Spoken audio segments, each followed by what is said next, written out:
And oh, we're live. Hey, it's Brent Leary. Wow, it's really nice out. Nice and sunny day here in Atlanta. Gotta love that. Gotta love the conversation I'm about to have because CDPs is something that people have been talking about for years at this point, but it definitely seems to have heated up over the last 6 to 12 months. And well, that's kind of just my perspective, but you really want to hear the guy that's with me right now because he is, well, let's see, Paul Greenberg is the godfather of CRM. And then recently I heard there was another godfather. Oh, I think was it Bob Stutz is the godfather of CRM tech. And then I heard there's another godfather I was just introduced to. So I don't know if you've been called this yet, but you're going to be called it now. I have with me the godfather of CDP, David Raab, who is also the CEO and founder of CDP Institute. David, thank you for making time for me, man. Brent, always good to chat. And one of our mutual buddies, Anand, is already, what is that, like what's that guy, Buster Poindexter, the hot guy from the 80s? Anand is trying to be the CDP hot guy. Is that what's going on? Okay, could be. And my buddy Sven, all the way from Germany. Wait a minute, no language. Usually Sven greets me with foreign languages of different sorts, but he is also, look, you already got this CDP rocks. You got the hot going here. Oh yeah, exciting stuff. So first of all, CDP's been around for a while, but am I right to feel like over the last 6 to 12 months, it's just gotten, to quote Anand, hot? It's been pretty hot, really, since about 2016. You know, we graph the industry, and it's pretty much a straight line up there.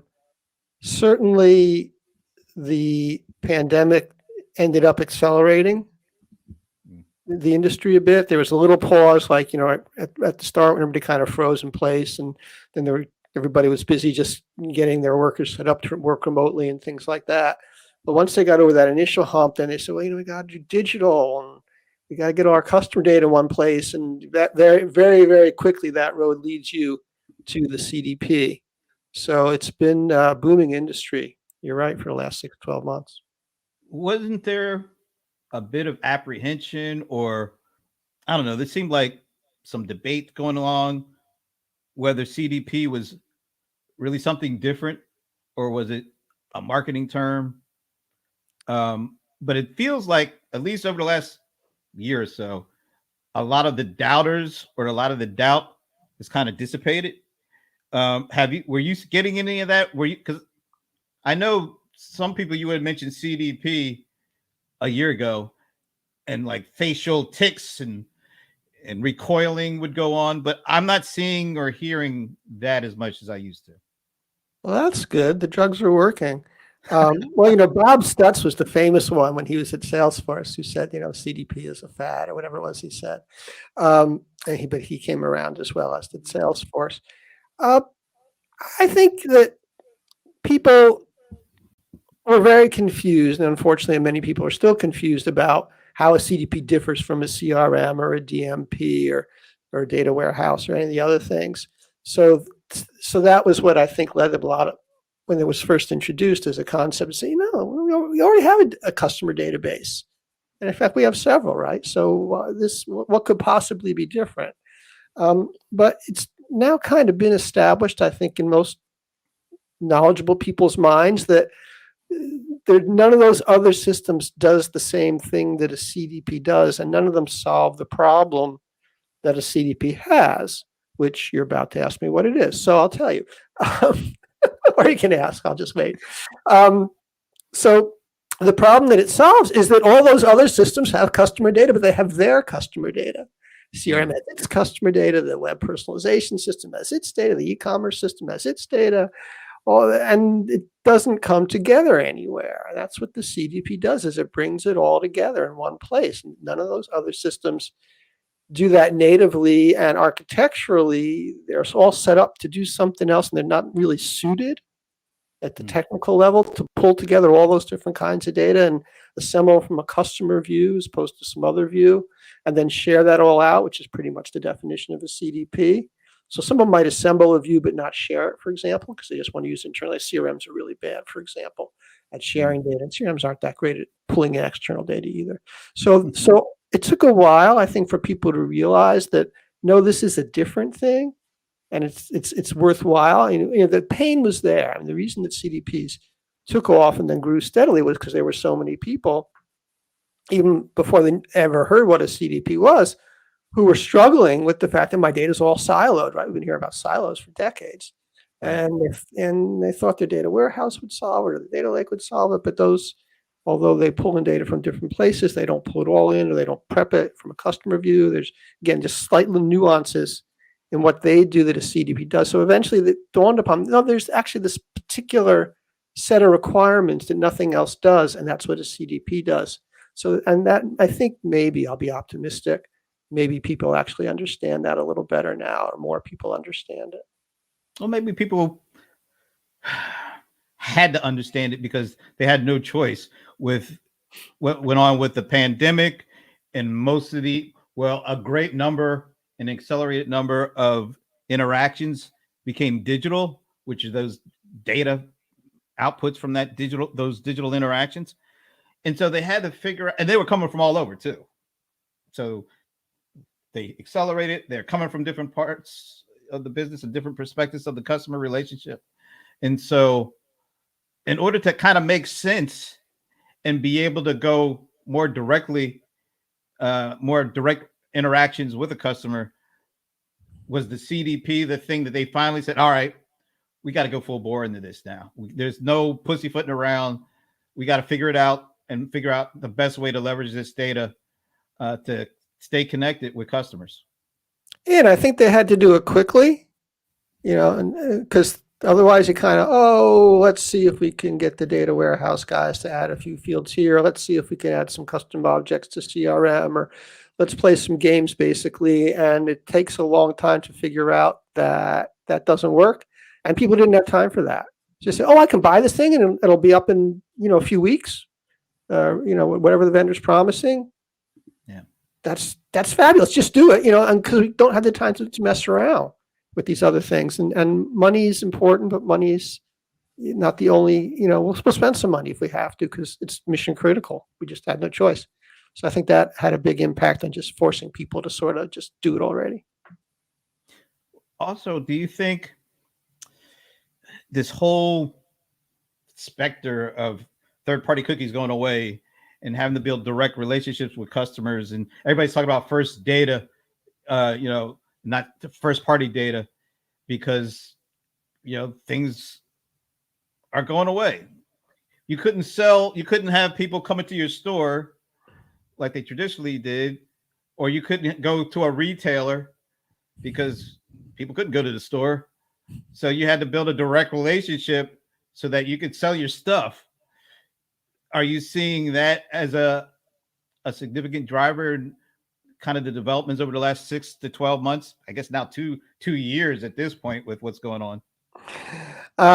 Yeah, no, I think there were two things, and you mentioned them both, right? One is the movement towards digital. Everybody had to do things online, which pushed a lot of retailers to bulk up their e-commerce activities if they weren't doing it, or doing a lot of mixed stuff, the buy online, pick up in store, and all those cool acronyms the retailers have, all required much better systems than they might have had before.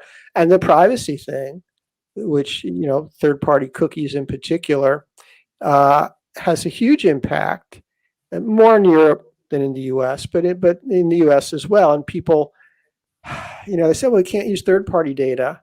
It's not entirely true, but so we're going to substitute first-party data. Well, they're not really the same thing. It's not a one-for-one. So there's a little bit of, I think, over-optimism that the CDP and first-party data are going to solve the problem of the loss of third-party cookies, because once for acquisition, cookies are really about acquisition, people you don't know, and CDP is more about your own customers, people you do know. So, then it's not the same thing, but there's a lot of overlap. in what they do. So people definitely were paying a lot more attention to first-party data as a result of the privacy issue. So yeah, and that definitely helps CDPs because again, that's where that road leads you to CDP.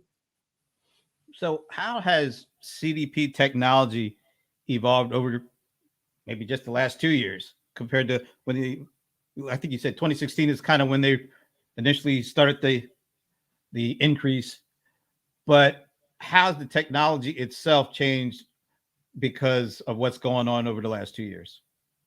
Well, interestingly, the actual technology used by the tools hasn't changed all that much. It's a little different, but like still a lot of it is, Hadoop and all the big data structures and Elasticsearch and those have all been around.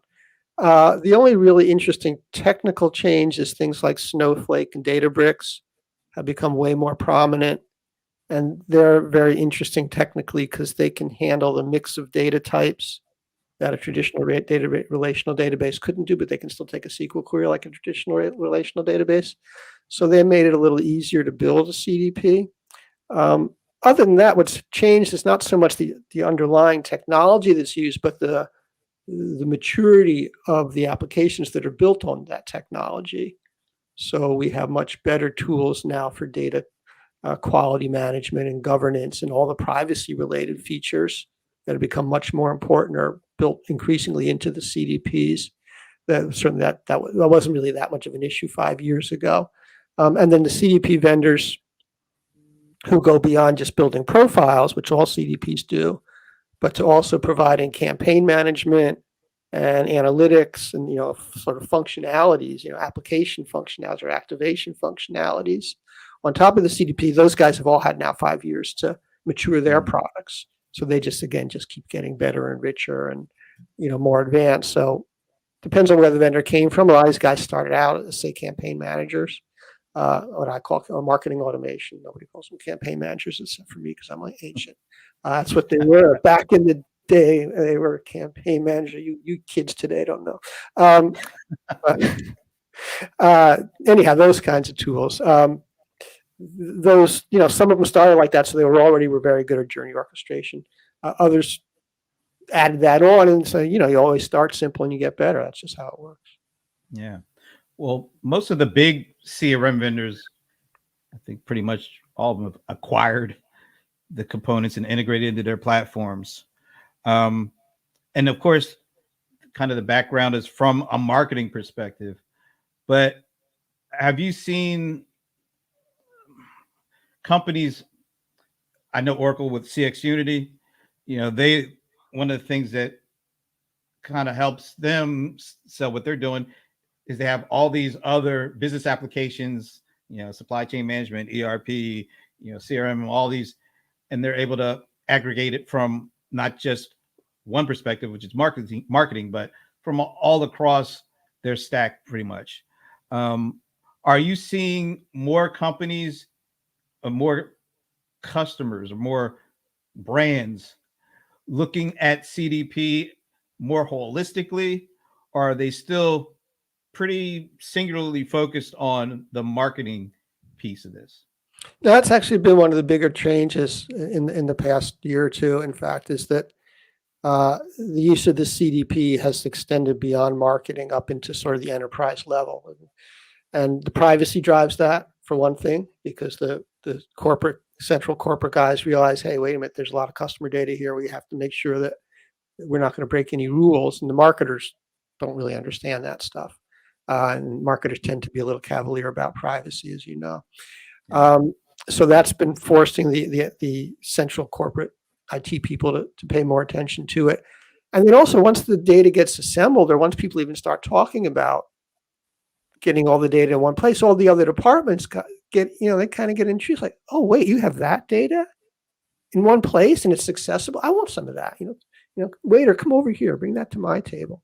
So that also kind of elevates it as a corporate asset. So both of those things have led to CDPs being viewed more as an enterprise-wide resource than just a marketing resource.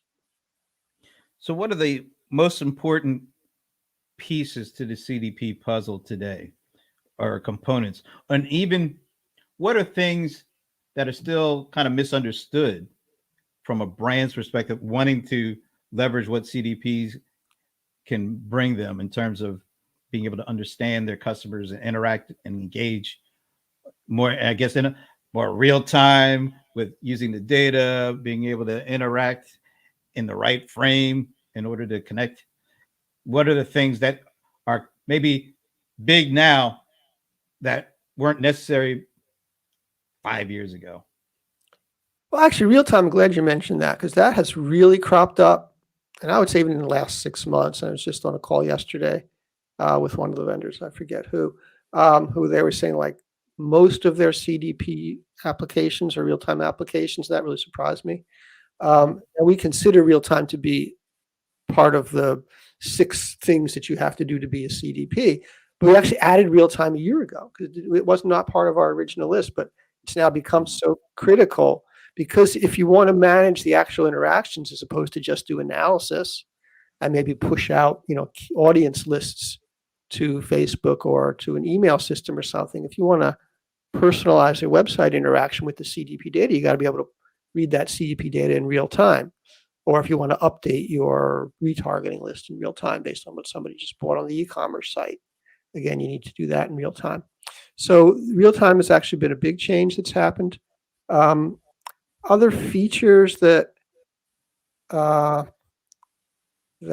been added or that have been critical, I think there's a lot of interesting, I'm just going to call it ambiguity about whether identity resolution belongs in the CDP or not, because we don't think it does. I mean, we're somehow you got to do the identity resolution, but we think third-party systems can do that. And because so much identity resolution requires third-party data, you almost have to use a third party to do the ID resolution. So we don't see that as a critical thing. But about half the CDPs have that capability. There's some, certainly situations where you want that.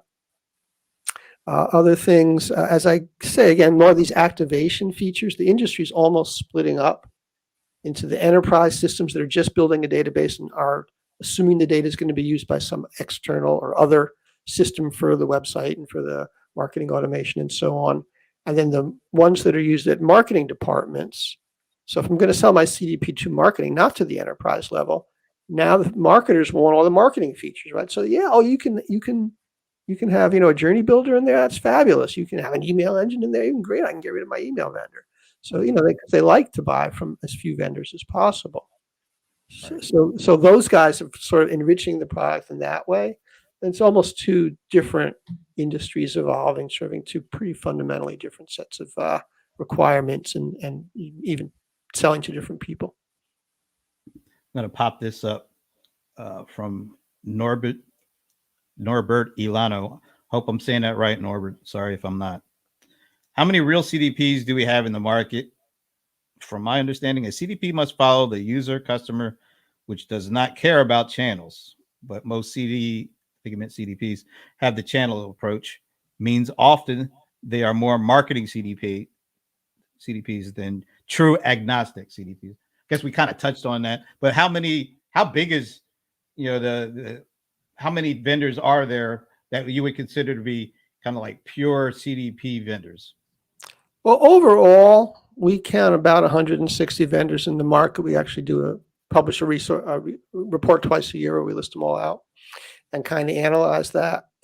And of those 160 or so, I think it's about 3/4, something between 2/3 and 3/4 have those marketing type capabilities, what we call a campaign CDP or delivery CDP.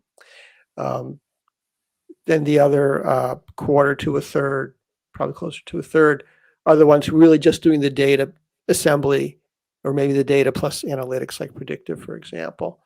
So, now but the data ones tend to be a little bigger.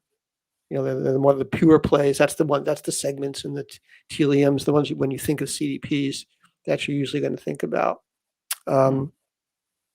So yeah, it depends. So again, they all do that. They all meet the criteria. They wouldn't consider them. Some do all the other stuff, which is usually marketing, but some of the customer success systems, like a Tatango, could be considered a CDP, for example. And then again, even some of the CRM systems, and now you're back to Salesforce and so on, also have a CDP that's a capability that's sort of inside there someplace or other. Now, for a Salesforce or an Oracle or someone like that, or Adobe to be considered a CDP, they have to work with data that's not just their own data. It's not enough just to integrate data from your own applications. But all those guys do, or to some degree. So, what are the vendors missing still or not getting right, in your opinion, that needs to happen? Well, it's like a lot of technology where the technology is ahead of the organization. So when we talk to people about where the stumbling blocks are, it's very rarely, we couldn't get the system to do what we wanted it to do. It's much more, well, the users didn't know what to do with it. And they didn't, or there were, issues with cooperation across departments. So that's actually less common, at least in our research, than, that's the big thing you always hear about. It doesn't really pop up that often. What pops up is people simply not realizing what the capabilities were. Sometimes in advance, they'll buy a system without really understanding the future use cases. So they buy the wrong system because they didn't realize there was a feature they needed. And they could have found one that did it, because you can find that with 160 vendors, believe me, whatever feature you want, you can find a CDP that has it.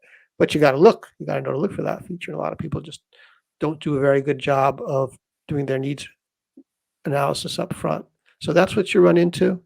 Or the other thing that happens, which is almost amusing, except it's not, is that like a team will be tasked with buying the CDP, and they'll get all psyched. And they'll be, oh, yeah, and they'll do their job. And then they'll go out and they'll present it to the organization who has not been involved in the process will, sit in the big kickoff meeting and say, what the hell is this thing? What do you expect me to do with it? I didn't ask for this. And it's like, oh, no, you can do this, that, this, that. Okay, I'll think about it. And then, it's number 7 on my list of priorities. So that happens, unfortunately, a lot too. So again, it's all these organizational issues that really tend to slow you down. I think I've heard this story before, except the letters were C, R, and M. Exactly. So it feels like CDP folks that are going into CDP are pretty much same thinking as folks that were going into CRM 2 decades before. They're repeating the same things, same mistakes, not having the proper expectations, not doing enough upfront work. They feel like I used to say pulling out the checkbook, but I'll say it now. I'm old too. See the gray in the beard. Pulling out the checkbook is the hardest part. And that's actually the easiest part, because you actually have to do real work to make whatever you buy work well. Exactly. And same with marketing automation. I mean, probably pretty much every technology. Certainly any technology that's in sales or marketing where it's not just like totally mechanical. I mean, I know what to do with an accounting system, right? You don't have a lot of people saying, oh, we don't know what to do with this accounting system. But they get a CRM or a marketing automation or a CDP. Say, oh, we don't know what to do with this thing. Somebody thought it was a good idea. It's amazing considering how much the investment is in these systems, that they still haven't done what you should do before you even buy the thing, from a cultural perspective, from a process assessment perspective, doing a full-blown needs analysis. And I know a lot of this stuff, it feels ancient because we've been talking about this stuff for decades, but there's some things you just can't get around, right? In order to be as successful as you can implementing something as critical as a CDP is today to customer engagement and beyond, it always feels like the folks are taking the silver bullet approach to this. Just give me the gun and the silver bullet. I don't want to do anything but shoot. Yeah, well, I always say it's like eat your vegetables, guys. You just got to do that stuff before you're going to get it right. And what usually happens, I think, is somebody sees a specific problem, one problem, and they see that the CDP can solve that, and that's enough to get the project kicked off, and then But of course, as you get into it, you realize there's all this other stuff that could be done. So if the champion stays involved, which doesn't always happen because sometimes the project gets pushed off into, procurement or IT or somebody else who then loses track altogether what the original problem was. But let's assume that at least the original problem, remains in sight during the acquisition process. You still didn't look at all the other things because kind of that wasn't anybody's focus. You just want to get it done, and maybe the champion is there pushing it. No, I need this because I need to, update my retargeting list in real time based on, it's a real common use case for CDP. And so they didn't look at all the other stuff, even though after they get it and they say, well, can't we use it for this? The other guys come out of the woodwork, or the same person, they solved their first problem. Now I got 3 other things I also kind of sort of had in mind. It's like, oh, you didn't look for them. You didn't scope for them. So guess what? Now it's going to be more work. It doesn't, and they don't fail. It was very interesting when we dig into our data and we asked people about, if their CDP is deployed or not. Very few will give up on a project, but many will say it took longer than we thought it did or was going to. And so that's only because they didn't really think about it ahead of time. Well, they didn't plan it out. I mean, partly because it was just a bigger project than they realized, but also because they had to go back and respec it and redefine their requirements and say, oh, you're going to have to add in this data source. You're going to have to add this feature that they just didn't plan about. So they have to go back and rework because these things have data models. I mean, they're not totally, as you said, they're not magic. So if you don't design the data model right, guess what? You're going to have to redesign the data model, reload all your data. That can be a lot of work, even in a CDP. I mean, they're supposed to be magic, but keep bringing me back to CRM 20 years ago. The same things are going on. Absolutely. With the Institute, I know you talk to a lot of vendors, talk to a lot of brands. Could you give us an example of a company that did it right and kind of share what that means? That's an excellent question. And let me be clear. I'm not thinking I'm having equal time. If you ask me who did it wrong, I would have the equally same type of look on my face. So like, no, they all did it wrong. Did anybody ever do it right? Because I don't, I spent most of my career as a consultant on these things, but now I'm running the Institute. I'm not as hands-on anymore. So we don't get quite that same, sense of who's doing what. Plus, to the degree that we are involved, we're involved up front, when they're selecting them. So we don't necessarily stick around for the implementation. So that's just why I'm pausing slightly here with the puzzled look on my face. But again, the ones who do it right, and they are the ones who do plan ahead, and some companies simply are just more organized in that way. And they have a very specific rollout plan, and they know what use cases they're going to execute when, and they make it done. Because certainly, the ones, so success stories we have heard about that I can think of now that I think about it just a little longer, again, are ones where they had a very specific need. We need this. We are a game company, and we need to be able to analyze how people are using our product when engineers put in the new feature that lets you, I don't know, do a somersault or whatever, right? And of course, they didn't bother to instrument the system for that because they're engineers and they just want to get the job done and go on to adding the next feature for the reverse somersault. So then the product guy's like, well, what does the somersault thing do? But the CDP can just pull all that data in if it's a good CDP, if it's the right CDP, and extract that somersault feature, it's an event, and do that analysis. So when you have something that specific, I need a system that's going to let me do that. Those things come in, and literally in days, we hear about people getting specific value out of the system. So the more concrete you are in your requirements, and more narrow, that's a very narrow requirement, the more likely you are to get a good, quick result. So Anand has been posting away here. I can't put them all up, but I like this question. Do you have a tool to help folks to narrow down a CDP? I thought you'd never ask.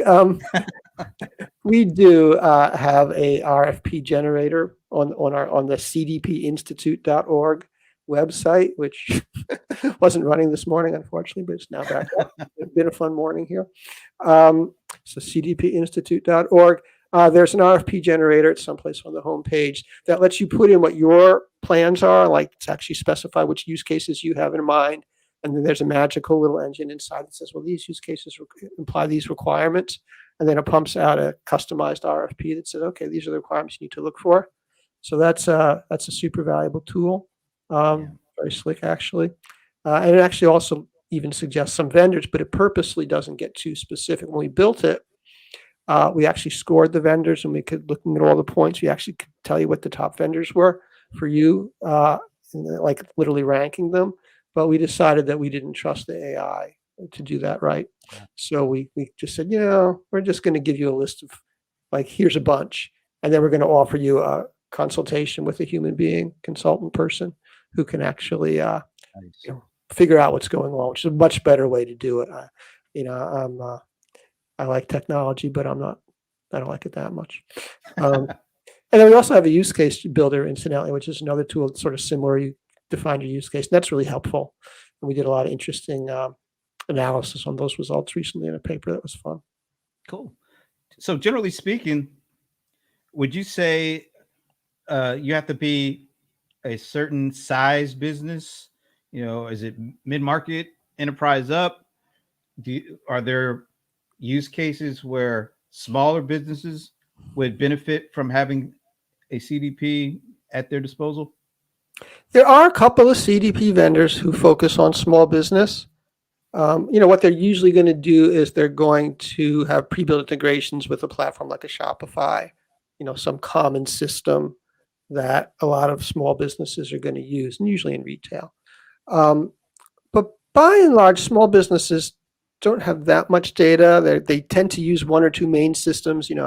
I use Shopify, plus I use some marketing automation that integrates with Shopify, something like that. So there's not, you don't have a dozen data sources or 150 data sources like a big enterprise. So there's a little less value to the CDP, and they are expensive. The ones that are built for small business are priced appropriately, but the ones that are more generic are more for mid-market and enterprise level companies. Those are the ones who have the complexity and the people and the budget and the resources to take advantage of the findings, right? Because it's fun to look at the findings, but unless you can do something with it, it doesn't do you any good. So there's a certain scale, $100 million in revenue, something like that would probably be the lower end to use more of a general purpose CDP. Cool. This has been a great conversation. So I'm just going to end it with peer out to the future, a couple of years. Or maybe I should say, what role will CDPs be playing 2 years out, 5 years out in the enterprise? Well, I think my achievement in life is that every enterprise architecture will have a box that says CDP. I mean, that's like my legacy to the world. It's that little box is going to be there kind of permanently. People now realize that, you do need to pull all your customer data into some system that's just designed for that purpose and nothing else. So I don't think that goes away. Now, is that box embedded inside, some gigantic marketing suite or enterprise suite like SAP type thing? Sure. Is it embedded in a industry specific system, a hospital management system or a education management? Yeah, all those guys actually are adding CDPs, and as long as they meet our criteria, as long as they will pull in external data and share the data out, that's okay. If it's in an application, we still consider that a CDP. So there's going to be a lot different ways of getting at that requirement for that unified customer. But I think the understanding that there is a need for unified customer data that comes from all sources and is shared out to all sources, I think that does not change. And that's the most important thing that we've learned in the last 5 years, and that hopefully we'll continue to do in the future. Sounds like as the years go on, CDPs become fundamental. And I only assume that trend is going to continue on because it doesn't seem like it's slowing down anytime soon. As long as you have customer data, you're going to need a CDP, and we don't think customer data is going away anytime soon. We should hope not. We should hope not. David, this has been great. I ask everybody who does this show one thing, and I don't have a sense You're not a big sports guy, are you? No, not at all. I didn't think so. But so do you have a favorite NFL team? Well, my kids were all born in Philadelphia. They all root for the Eagles, so I have to root for the Eagles. Okay, that's okay. Which There's is kind really of only painful. one bad answer here. Yeah. If you had said your kids rooted for the Patriots, Oh, I would have to no. hold that against you. No. But I'm glad. Don't worry about that. No, not going to happen. Awesome. Hey, David, thanks again for making time. This has been a great Right. conversation. And once again, where can people go to learn more about all the things we just talked about? All together now, www.cdpinstitute.org. Awesome. Thanks again, man. All right. It's great to talk. Take care. And I will see you guys tomorrow. Tomorrow's Thursday. Yeah. It's CRM Plays. Actually, you want to check that one out because we're bringing the whole crew together.